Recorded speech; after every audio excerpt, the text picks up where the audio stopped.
Fala pessoal, tudo bem com vocês? Aqui é o Gabriel Cotrim do SOS Neurocirurgia e nesse mês, o Setembro Amarelo, de valorização da saúde mental, a gente trouxe uma pessoa que é expert no assunto para conversar um pouquinho sobre. A professora doutora Elisa Harumi, ela é formada em Ciências Biológicas pela USP e tem doutorado em Psicobiologia pela Unifesp. Além disso, ela trabalha também como pesquisadora do Instituto do Cérebro no Hospital Israelita Albert Einstein e também ela é professora titular do Programa de Pós-Graduação em Ciências da Saúde dessa mesma instituição. Então, se liguem nessa entrevista porque tem muita informação, tenho certeza que vocês vão conseguir tirar bastante conhecimento. E aqui no caso, acho que a primeira coisa que eu queria te perguntar, Elisa, é assim, lógico, né? Muitas pessoas elas podem acabar subestimando a importância da saúde mental, né, no dia a dia, né, tanto a saúde mental própria quanto das outras pessoas, né. Eu queria saber, assim, como que você, com essa bagagem profissional enorme que você tem, né, como que você enxerga essa relevância de se ter uma saúde mental bem equilibrada para manter uma vida saudável, né, seja no âmbito profissional, acadêmico, na vida como um todo? Geralmente as pessoas acabam negligenciando a saúde mental, porque, no geral, nós costumamos aguentar bem o tranco, como costuma se falar, né? Então, apesar dos estresses, a gente vai sempre fazendo uma compensação. Sim. E vamos, então, assumindo mais tarefas, mais responsabilidades, e vamos levando a vida. Às vezes o sono começa a ficar comprometido, um dia com mais irritabilidade, mas daí a gente começa a achar que é normal. Esse é o grande problema. Nós começarmos a achar normal esses sintomas que vão chegando e vão se acumulando, e de repente, quando a pessoa vê, ela realmente, assim, perdeu a noção do que era o senso de equilíbrio dessa saúde mental. Eu costumo dizer que estresse é uma coisa que todos nós passamos, certo? Eu tenho certeza que até a gente chegar aqui às 10 horas da manhã, por exemplo, ou foi um trânsito, ou foi uma discussão com o filho, o marido jogou a toalha na cama, estresse a gente já teve. Mas um episódio de estresse, depois você retorna ao equilíbrio. Tem episódio de estresse, retorna ao equilíbrio. Ok. O problema acontece quando você tem um estresse crônico, você sai do ponto de equilíbrio, antes de você retornar já vem um novo episódio, e aí chega uma hora em que você está tão distante daquele equilíbrio que você nem se lembra mais qual é esse referencial. Né? Não é raro a gente ver hoje em dia uma pessoa dizendo assim, nossa, eu acho que eu nunca mais vou ser uma pessoa saudável, né?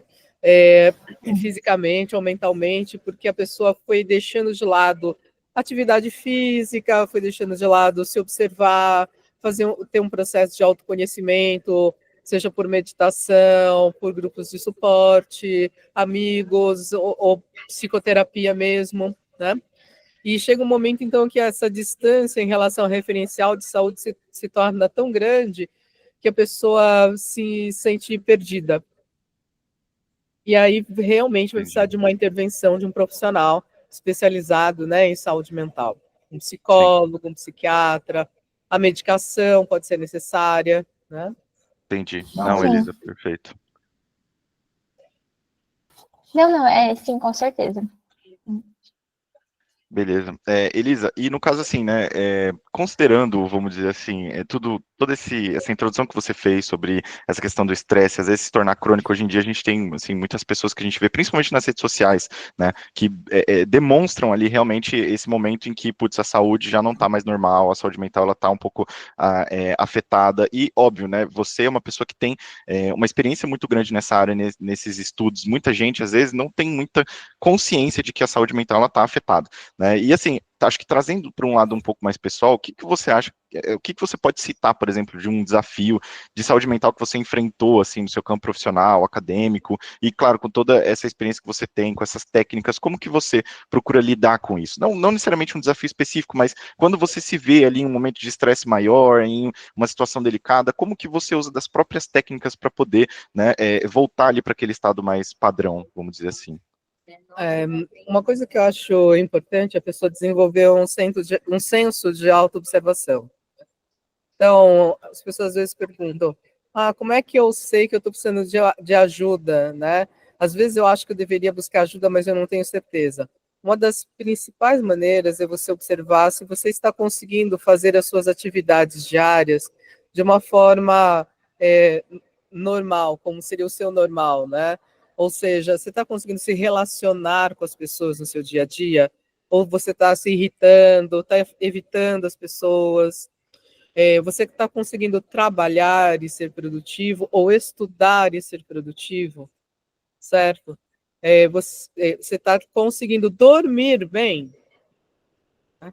Então, se alguma das respostas é não para uma dessas perguntas, por exemplo, creio que são sinais de alerta, que é hora de você olhar e falar assim, não, eu preciso me cuidar melhor, eu preciso tirar uma atividade dessa minha semana, dessa minha rotina, ou eu não vou conseguir. Existem aquelas pessoas ainda que têm pais, que são pais, que têm família, têm filhos, e não tem jeito, gente, criança precisa de atenção de pai e mãe, né? Por mais que você possa terceirizar, né, essa terceirização ela é limitada, você precisa estar presente. Então, escolhas são necessárias. Eu acho que isso é um ponto muito importante nesse momento de vida em que podemos fazer várias coisas e assumir muitas responsabilidades. Nós temos que ser sábios nas nossas escolhas se quisermos ser saudáveis mentalmente. Creio que esse é um dos pontos mais importantes. E se temos filhos, que esses filhos cresçam saudáveis mentalmente.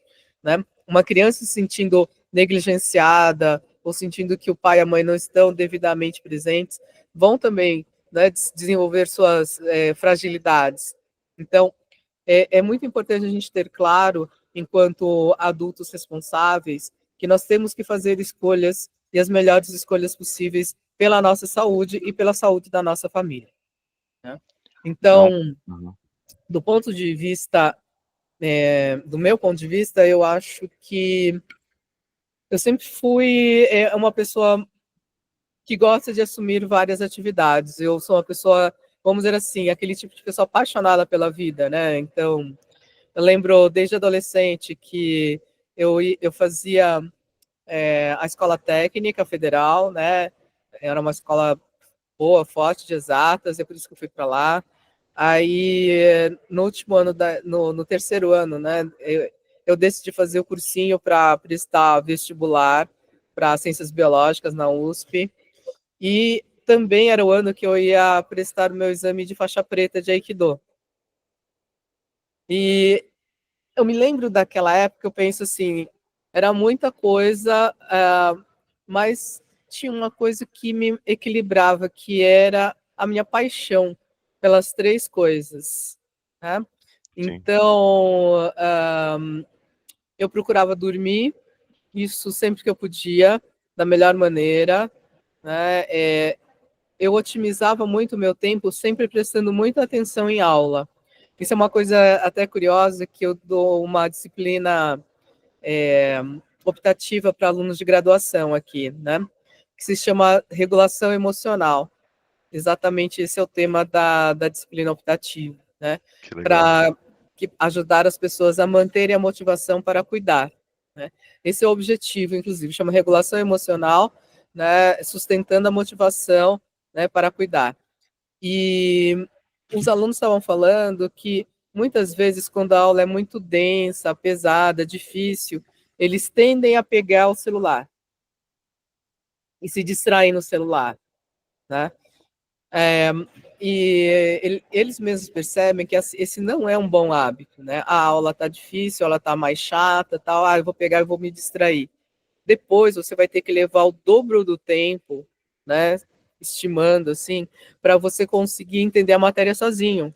Porque se já está difícil você manter a atenção com o professor explicando, imagina só se você não prestar atenção naquela matéria densa e deixar para se resolver depois. Então, a primeira dica que eu passo é uma matéria densa, então é essa matéria que você tem que estar 100% focado. Tá chato, então começa a anotar, na mão mesmo, né? Usa um caderno, não usa o celular, senão você vai se sentir mais tentado a se distrair, né? Sim. Então tenha um caderno e anote. E outra coisa que eu falei, você está com dificuldade, pergunta para o professor, né? Levanta a sua mão, tá? Eu sempre fui aquela pessoa que, quando não entendia, eu não tinha muito problema de vergonha de perguntar, né? E isso é uma coisa até hoje. pergunte e resolva na hora. Assim você vai otimizar o seu tempo de estudo. Né? Se você está num curso EAD, por exemplo, manda lá perguntas lá no chat, enfim, né? Sempre costuma ter um tipo de pessoa que é um monitor, então faça perguntas, interaja, não deixe aquela matéria chata para depois, resolva na hora. Preste mais Sim. atenção, anote, né? Quando você usa a escrita e a atenção da audição, da visão, e ainda você escreve, você está conseguindo manter mais a sua atenção. Eu acho que isso são pontos bastante importantes para a gente desenvolver. E sempre interrompa, sempre pergunte se você não compreendeu. Sim, não, Elisa, perfeito, é isso aí. Eu acho que faz muito sentido desde que você começou a comentar sobre essa questão da paixão, né? Eu acho que isso é algo que a gente vê muito aqui, né? Nosso público, esses residentes em neurocirurgia, eles são muito apaixonados realmente, né? Pela neurocirurgia, por tudo que envolve, né, essa prática, né? Mas às vezes, dependendo de situações mais pessoais, a gente acaba levando problemas, né? Para os estudos, para o trabalho, e aí tudo isso vai se acumulando, né? Que nem você mesma comentou, eu vejo muito isso também, né? Quando a gente estuda sobre saúde mental, a gente vê que desde a infância, se não tem ali já um equilíbrio, se não tem uma autoconsciência nisso, vai se acumulando. E aí a pessoa se torna um adulto mais disfuncional e depois passa isso para as próximas gerações, né? Então, acho que perfeito, essas dicas com certeza foram valiosas, assim, nossos alunos vão agradecer muito, né? Ainda mais já juntando também com outro ponto que eu queria comentar com você, em relação ao futuro, né? Porque a gente vê que hoje em dia existe muito a digitalização, né? A gente está no mundo digital, querendo ou não, aqui, né, a SOS Neurocirurgia, ela trabalha muito com, né, o mundo digital, com essa educação digital para poder atingir mais pessoas, né? A gente tem aqui residentes do Brasil inteiro. Então, querendo ou não, a digitalização, ela vai ser importante, ela vai acontecer, né? Mas como que, considerando o tema da saúde mental, você enxerga um futuro, assim, um pouco mais médio, longo prazo em relação a isso, com todas essas distrações, todas essas redes sociais, toda essa hiperestimulação, né, que a gente tem, que a gente vê hoje em dia com esses aparelhos eletrônicos, o que você enxerga dentro dessa parte da saúde mental que pode vir a acontecer caso não sejam tomadas essas medidas, ou caso não se tenha uma atenção muito, né, vamos dizer assim, voltada para isso?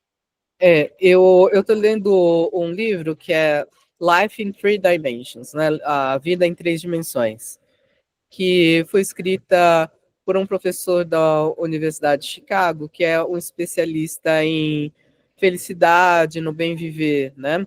Então, basicamente, o que a gente precisa para uma boa vida? A gente tem que buscar a felicidade, uma felicidade não não tanto hedônica, só de prazeres imediatos, mas aquelas coisas que fazem realmente sentido para você. O que os gregos chamavam de eudaimonia, talvez, né? Então, é aquela felicidade a partir do que você pode fazer pelo mundo, pelas suas contribuições, né? Isso são coisas que são felicidades mais permanentes do que aquelas que você simplesmente conquista do mundo, né? Tipo o que eu comprei, ou seja lá o que for, né? Então, o tempo que eu me dedico a alguém, a ajudar alguém, por exemplo, pode ser os meus filhos, ou seja lá quem for, isso tudo são coisas que não têm valor, né? E que trazem um benefício muito, muito grande na vida das pessoas. Então, a primeira dimensão é essa da busca da felicidade, né? Nesse sentido mais amplo, não só de ficar comprando coisas, né? O segundo ponto é uma vida de propósito, né? Então, as coisas que você fizer têm que ter sentido. A neurocirurgia é o seu propósito, então você vai procurar se desenvolver, você vai procurar estudar, e tudo isso vai ficar mais fácil se você identifica isto como o seu propósito, né? Cada um precisa se conhecer para poder conhecer qual o seu propósito deste momento da sua vida. Pode ser que com o passar do tempo esses propósitos se mudem, é muito provável, porque as pessoas, elas se desenvolvem, florescem e têm novas perspectivas de vida. E a terceira coisa é uma vida psicologicamente interessante, né? Então, essa é uma nova dimensão que tem sido discutida, né, relativamente nova, que as pessoas procurarem ter uma vida interessante, ter experiências de vida que valem a pena, né? Então, podem ser viagens, pode ser um conhecimento, ir para cultivar a sua espiritualidade, ir para um templo, conhecer um professor, alguém que faça sentido na sua vida, né? Então, essa coisa da vida psicologicamente rica, os desafios que isso vai trazer também são bastante importantes, né? Então, são essas as três Nossa, legal. dimensões. Então, se a Que pessoa legal. puder Perfeito. se lembrar sempre disso como direcionador da sua vida, creio que isso pode prevenir bastante questões de saúde mental. Eu já vou Perfeito. correr atrás desse livro já. Sim, sim, fiquei interessada também. Elisa, assim, a gente tem muito contato, né, com os residentes, né, principalmente, de neurocirurgia, e a gente observa que eles muitas vezes têm rotinas, assim, muito extensas, às vezes com uma carga horária, assim, né, de mais de 100 horas semanais, de plantão, e também, né, por envolver cirurgias e muitas vezes casos mais complexos e graves, também muitas vezes acaba perdendo o paciente, então é uma rotina muito intensa e desafiadora para conseguir manter a saúde mental em dia. Tem alguma dica que você possa dar de algo que a pessoa possa encaixar assim no dia, seja, não sei, uma prática, algo do gênero, que ajude ela a manter um pouco da saúde mental dentro dessa rotina intensa? Uma coisa que eu vou ser muito sincera, com 100 horas de trabalho, não tem como você se manter muito saudável, fisicamente ou mentalmente. Na realidade, todo esse sistema de residência precisaria ser revisto por alguém que tenha muita coragem de ver, porque as pessoas adoecem, entram em burnout, as taxas de burnout na área de medicina, elas são muito altas, né? Tem o Medscape que faz uma pesquisa anual de burnout nos Estados Unidos, e as áreas da medicina que tem menor proporção de profissionais com burnout são em torno de 25%, e as maiores passam de 60%. Né? Então, é um ambiente bastante insalubre. Mas se é esse o caminho que você seguiu, eu não vou questionar o caminho que as pessoas escolheram. Se esse é o caminho que você seguiu, no mínimo você tem que procurar, número 1, preservar o máximo possível os seus horários de sono. Né? Bloquear o sono para dentro daquilo que você pode bloquear e descansar. Para dormir, você tem que fazer um preparo. Provavelmente você chega em casa todo excitado, né? Estimulado. Então, você precisa ter uma rotina de ir conseguindo se desligar e não de pegar, então, mais celular e mais coisas. Se você quiser pegar celular, você vê durante o seu dia. Agora, na hora que você está chegando em casa para descansar, você já tem que ir diminuindo a intensidade das coisas, né? De tal maneira que você pode até fazer um relaxamento antes de dormir, tomar um banho morno, né, uma comida quentinha, gostosa, reconfortante, né, que a gente chama hoje de comfort food, não é isso? E buscar esse sono, né? Porque a gente precisa se recuperar, e a coisa que mais nos traz possibilidade de recuperação é o sono. Bom, aí você pode falar assim, rotinas de meditação, rotinas de pausas, sim, ok. Né? Talvez você não consiga implementar práticas meditativas muito longas, mas então faça pausas, nem que sejam de 3, 4 minutos, em que você presta atenção na sua respiração, relaxa os músculos do corpo, né? Porque a gente não pode entrar e se reconhecer como uma máquina, simplesmente, né? Nem o paciente, e muito menos o paciente ali, não é uma máquina. Ele precisa ser cuidado. Se você não está tendo o mínimo de autocuidado com você, talvez você perca a noção da importância da palavra cuidado, né? E tenha dificuldade até de ser empático, né? Entender que não é chegar ali, cortar o crânio e fazer uma intervenção. Não, tem um ser humano ali que precisa de sua ajuda, e você é a pessoa que pode mudar completamente o destino e a qualidade de vida daquele ser humano. Se nós perdermos o nosso bom coração, a nossa humanidade, aí sim o burnout vai tomar conta. Que na hora que você se reconhece desprovido da sua humanidade, você se sente sem esperança. Sim, sim, não, com certeza.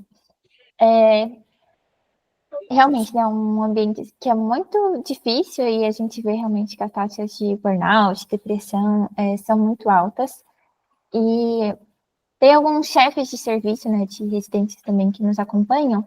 E eu queria saber se tem alguma dica, assim, de como, o que eles podem fazer, né, dentro dessa realidade que não está longe de ser ideal, para tentar criar um ambiente um pouco mais acolhedor, né, para que os residentes e a equipe dele como um todo se sintam um pouco mais à vontade para falar sobre saúde mental, compartilhar dificuldades, para ajudar um pouco a lidar com isso. Sim. Então, primeiro eu disse ao nível individual essa questão de procurar preservar o melhor possível o seu sono e a qualidade desse sono, né, para que o seu corpo possa se regenerar, né. É como se você estivesse num campo de batalha, se você estiver trabalhando 100 horas por semana, né. Agora, quando a gente pensa no lado dos chefes das equipes, etc., é realmente procurar ajudar os seus pupilos a resgatar o senso de humanidade, né, e cuidar bem. A gente precisa ser rigoroso, mas a gente não precisa ser desumano, né? Porque senão essa pessoa ela vai replicar essa forma de agir quando tiver os seus residentes, quando tiver a sua equipe. Então, a questão do acolhimento e da segurança psicológica é uma das coisas mais importantes. Uma vez eu montei uma mesa redonda num simpósio em San Diego sobre bem-estar e performance, e alta performance, bem-estar e alta performance. Eu tive a oportunidade de ter não só uma das pessoas que ministravam treinamento na Faculdade de Medicina da Emory University sobre compaixão, né? E esse programa surgiu a pedido do reitor da universidade, porque os casos de suicídio estavam muito altos. Então, foi implementado esse programa de compaixão, e eu consegui também o superintendente global de bem-estar da Google, na época o Bill Duane, e para falar sobre como é que eles tentavam cuidar do bem-estar no ambiente de alta performance como a Google. E ele, como o superintendente de bem-estar, seria uma das pessoas responsáveis por isso. E ele comentou sobre uma pesquisa que foi realizada lá, sobre quais eram as equipes mais produtivas, né? E a gente pode ter algumas hipóteses. As equipes mais produtivas são aquelas que trabalham mais, ficam lá mais horas. São aquelas, ou podem ser aquelas que, não, veio o cara da MIT, da Harvard e da Stanford, né? Então, da Ivy League, é uma hipótese. Não, são a equipe dos caras mais experientes, que já estão aqui há mais de 10 anos. Qual a conclusão? As equipes mais produtivas eram as que tinham segurança psicológica. Aquelas em que você sabia que você podia confiar de verdade nos seus pares e na sua liderança. Não ia ter ninguém te botando numa fria, botando a culpa em você, porque algum projeto não deu certo. Aquele senso de equipe e senso de segurança psicológica. É isso que fazia as equipes performarem melhor. Não, perfeito, ótima colocação, realmente. A gente tem um curso de formação de instrutores do Cultivating Emotional Balance, que é um desses programas que ajuda as pessoas, né, a desenvolver equilíbrio emocional, é um processo de autoconhecimento bem interessante, é um programa validado com um artigo científico, né, em que as pessoas que passaram pelo programa foram avaliadas, e o que a gente percebe, né, a gente tem desde policiais federais formados, médicos, alguns chefes de residência, inclusive, um deles, ele até dá aula sobre o tema do burnout no nosso curso, e justamente por isso, porque eles entenderam que se não cuidar do bem-estar da equipe, não é possível ter uma boa produtividade. Sim, sim, não, Elisa, perfeito, é isso aí. Eu acho que tudo que você falou foi muito, assim, pode trazer muita substância, muito produtivo para os nossos alunos residentes, ainda mais chegando agora num período em que eles estão se aproximando das provas anuais, né? Cada ano de residência tem uma prova anual, então a gente aqui está, né, criando essa força-tarefa para que eles tenham essa saúde mental bem equilibrada, consigam administrar tanto os estudos quanto a vida pessoal, profissional. Então, com certeza, sua participação aqui foi excelente, Elisa. Eu vou só deixar uma dica aqui também para o pessoal. Uhum. A gente lançou há pouco tempo o livro Emoções, Como Lidar, pela editora Manoli, né? E tem uma série de dicas sobre essa questão do equilíbrio emocional. Uhum. A primeira impressão já esgotou faz tempo, estamos na segunda impressão, que já deve estar esgotando também. E então fica a dica, Emoções Como Lidar, é o livro aí que vai poder te ajudar a fazer uma diferença.